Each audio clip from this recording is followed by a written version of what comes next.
네, 이번에는 취재 기자와 함께 동시다발적으로 발생한 대형 산불의 원인과 전망 분석해 보겠습니다. 김민경 YTN 기상재난 전문기자 스튜디오에 나와 있습니다. 어서 오십시오.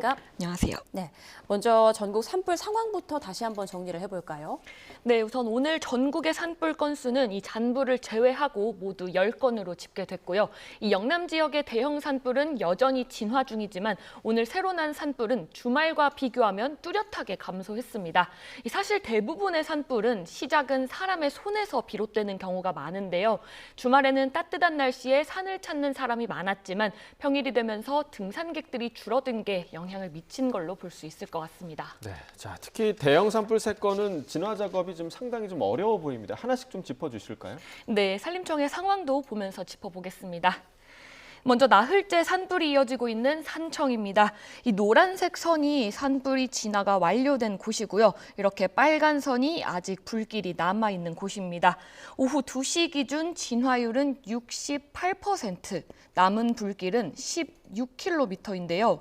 이 산청 산불은 특이한 게 이렇게 산불이 널리 퍼져 있긴 하지만 이렇게 4군데로 나뉘어 있습니다. 예. 이 불티가 바람을 타고 이렇게 날아간 건데요. 특히 산청 산불 현장에서는 이 불티가 10초 만에 무려 1km 이상 확산한 걸로 파악이 되고 있습니다. 그렇군요. 자, 그럼 이어서 사흘째 불길과 싸우고 있는 의성 상황도 좀 알아볼까요? 네, 상황도 보겠습니다. 네. 이것도 2시 기준 진화율은 69%입니다. 이 14km가량의 불길이 여전히 남아있는데요. 보시는 것처럼 이렇게 붉은 선이 아직 많이 남아있는 걸 볼 수 있습니다. 이 앞서 본 산청 산불처럼 의성 산불 구역도 이렇게 동서로 길게 뚜렷하게 나타나고 있는데요. 이 바람이 워낙 강하다 보니까 서풍을 타고 이렇게 확대된 겁니다. 이 불이 시작한 곳에서부터 가장 멀리 퍼진 곳까지 직선 거리만 무려 20km에 달합니다. 이곳 역시 이렇게 구역이 나누어져 있는 거를 볼 수 있는데요. 가, 나, 다 이렇게 구역이 나눠져 있는데요. 네. 특히 의성은 전체적으로는 이렇게 서풍이 불고 있지만 이 곳곳에서는 지형적인 영향이나 산불의 열 때문에 바람 방향이 계속해서 바뀌고 있다고 합니다. 지금은 이 때문에 동서방향뿐만 아니라 남북 방향으로도 이렇게 산불이 확대가 되고 있고요. 이 대형 산불이 발생한 3지역 중에서 의성 산불의 진화가 가장 어려운 상황이라고 합니다. 네, 자 그리고 어제 대형 산불로 확대가 됐죠. 울주 지역도 좀 알아보죠. 네, 역시 울주 상황도 살펴보겠습니다. 네. 이곳 역시 진화율은 66%에 머물고 있습니다. 이 지역에서 특히 걱정이 되는 건 이렇게 아직 불티가 남아있는 곳 주변에 송전선이 지나간다는 건데요. 네. 이 여전히 5.4km의 불길이 남아있어서 아직 안심할 수 없는 상황입니다. 네, 그런데 오늘이 어제보다 바람이 더 강해서 진화에 어려움을 겪고 있다고 하는데 얼마나 더 강한가요? 네, 맞습니다. 오늘이 어제보다 한반도 남쪽에 있는 고기압과 북쪽에 있는 저기압과의 차이가 더 크기 때문인데요. 이 산청의 최대 풍속이 어제는 초속 12.4m였지만 오늘은 초속 14.5m로 기록됐습니다. 이 의성 역시 어제는 초속 9m였다면 오늘은 초속 11m로 기록되는 등 이 전국적으로 어제보다는 바람의 세기가 더 강해졌습니다. 자 그렇다면 이번 산불이 이렇게 지역마다 동시다발로 일어난 이유가 뭘까? 그리고 진화가 힘든 원인은 뭘까? 이 부분도 좀 짚어주시죠. 네, 우선 최악의 3박자가 모두 갖춰졌기 때문입니다. 화면 보실까요? 먼저 건조함이 극심해졌습니다. 지난 겨울 강수량 분포도인데요. 이렇게 영남 지역을 보게 되면 붉은색으로 강수량이 30mm 미만으로 역대 강수량 기록 중 이렇게 하위 5위 이내에 들 정도로 눈이나 비가 적게 내렸습니다. 이 때문에 영남 지역의 땅이 굉장히 메말라 있는 상태이고요. 길게는 이렇게 닷새째 건조특보가 발효 중입니다. 네, 또 주말에 꽤 더웠잖아요. 이렇게 기온이 높아진 영향도 있었다고요? 네, 맞습니다. 이 두 번째로 기온이 초여름 수준으로 올랐습니다. 역시 그래픽 화면 보겠습니다. 어제 전국 최저기온 분포도인데요. 이 경북 김천의 기온이 28.7도로 30도에 육박했고요. 이 영남 지역 대부분의 기온이 25에서 27도 수준으로 초여름 수준이었습니다. 네. 네, 자 최악의 3박자 중에 마지막 강풍도 큰 역할을 했다고요? 네, 맞습니다. 바람도 무척 강했습니다. 일기도 화면 준비했는데 보실까요?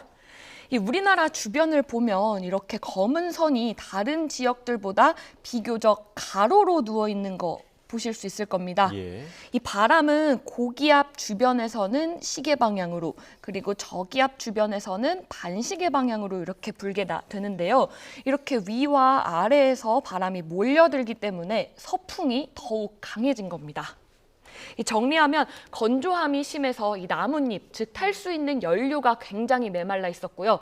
비는 안 오는데 기온이 올라서 더욱 건조해졌을 뿐만 아니라 기온이 오르면 지표면이 빨리 달궈지는데요. 이 공기는 뜨거울수록 가벼워서 위로 올라가게 되거든요. 예. 이 불똥이 위로 올라가는 공기들과 만나서 떠올랐다가 강풍을 만나서 불길이 순식간에 옮겨진 겁니다. 네, 최악의 삼박자 건조, 고온, 강풍 이 세 가지 짚어주셨는데 또 소나무가 불쏘시개 역할을 했다라는 관측도 있더라고요. 맞습니다. 이 영남 지역에는 다른 지역보다 소나무 숲이 2배 이상 많습니다. 소나무에 있는 송진이 기름 성분이 많아서 불이 잘 붙을 뿐만 아니라 지속 시간도 길고요. 이 나무 아래에서 불이 붙으면 이 줄기를 타고 금방 잎과 가지까지 옮겨 붙어서 이 나무 위로 빠르게 퍼지게 되는데요. 그러니까 한 그루에 불이 붙으면 도미노처럼 옆에 나무로 순식간에 불이 타들어가게 되는 겁니다. 네, 자 지금 산불이 발생한 지역을 보면 이제 영남 지역 대부분 동쪽에서 산불이 발생을 하긴 했지만 그렇다고 지금 서쪽도 안심할 상황이 아니라고요? 네, 맞습니다. 어제는 경기도에서도 산불이 6건이나 발생했고요. 충청과 호남에서도 3곳에서 산불이 발생했습니다. 이 동쪽, 특히 영남이 가장 심각한 건 맞는데요. 현재 충청과 전북 지역도 산불 위기경보 심각 단계가 발령 중이고요. 그동안의 대형 산불은 전부 동쪽에서 발생했었는데 2022년과 2023년에는 이 충청과 호남에서도 각각 3건과 2건이 발생했습니다. 네, 자 마지막으로 산불 전망도 좀 짚어주시죠. 네, 우선 예상 일기도 준비했는데 보실까요? 예. 이 수요일까지는 우선 한반도를 좀 집중해서 봐주시면 좋을 것 같습니다. 날짜를 이렇게 뒤로 돌려보게 되면요. 수요일까지는 크게 비 소식이 없이 이렇게 우리나라를 지나가게 됩니다. 그런데 27일, 그러니까 목요일이 되면 이렇게 우리나라에 저기압이 지나면서 전국적으로 단비 소식이 있긴 한데요. 예. 아직은 수치 예측 모델마다 변동성이 무척 큰 상황입니다. 하지만 적은 양이라도 당장 산불을 진화하는 데는 큰 도움이 될 걸로 보이는데요.